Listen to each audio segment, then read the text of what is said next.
Hi everyone! Welcome back to my vlog. For today's video, i-share ko sa inyo kung papaano nga ba nakuha ni Reyna ang kanyang mga bruise or mga sugat sa kanyang mga kamay at mga labi. Mga ka-Reyna, bago natin umpisahan ang usaping ito, sana ay nasa mabuti kayong kalagayan. Maraming salamat at nandyan pa rin kayo sumusuporta sa kwento ng buhay ni Reyna.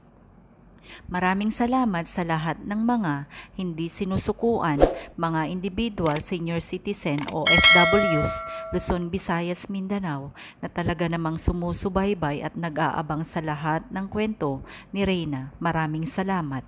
Mga ka-Reyna, nakita na nga natin ang ating dalaga.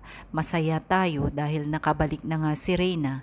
Ngunit marami pa ring umaasa na talaga namang sana ay mapukusan si Reyna sa ngayon dahil nga sa halos nag-back to zero ang dalaga. Ngayon na alam na natin na kay Dr. De Los Reyes na ito ipinapagamot, sana ay maibalik muli or mapukusan ang kanyang mga check-ups, mga hilot at mga iba pang pwedeng makatulong sa kanyang kagalingan.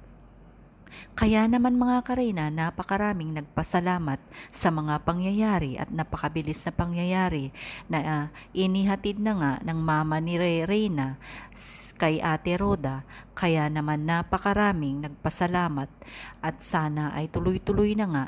Mga ka-Reyna, ito pala ang dahilan kung bakit nga may mga sugat si Reyna sa kanyang mga labi dahil gawa daw ito ng na-overdose na sa gamot ayon sa kanyang doktor na si Dr. De Los Reyes. Na overdose nga ang dalaga at siguro ay hindi po sa tamang oras napapainom ng gamot o kaya naman ay kulang sa tubig o kaya naman ay nalilipasan ng gutom si Reyna at makikita rin natin na talaga namang sobrang bigat ng kanyang ubo at talaga namang hindi na ito nagsasalita or energetic na katulad ng inihatid ni Mama Roda kay Mang Nestor. Kaya mga ka-Reyna, sa ngayon ay sana patuloy pa rin nating suportahan, ipanalangin si Reyna na walang imposible kung tayo magsama-samang mananalangin para sa kanya at sa lahat ng sponsors nag-sponsor sa pagpapagamot kay Reyna. Maraming salamat.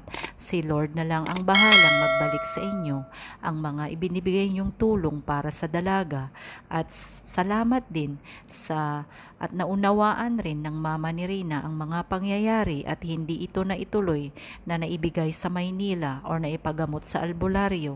Makikita natin ang kabuoang kwento sa upload ni Kalinga Prab sa paghatid ng mama ni Reyna kay Ate Roda. Maraming salamat sa inyong pagtangkilik sa aking munting channel.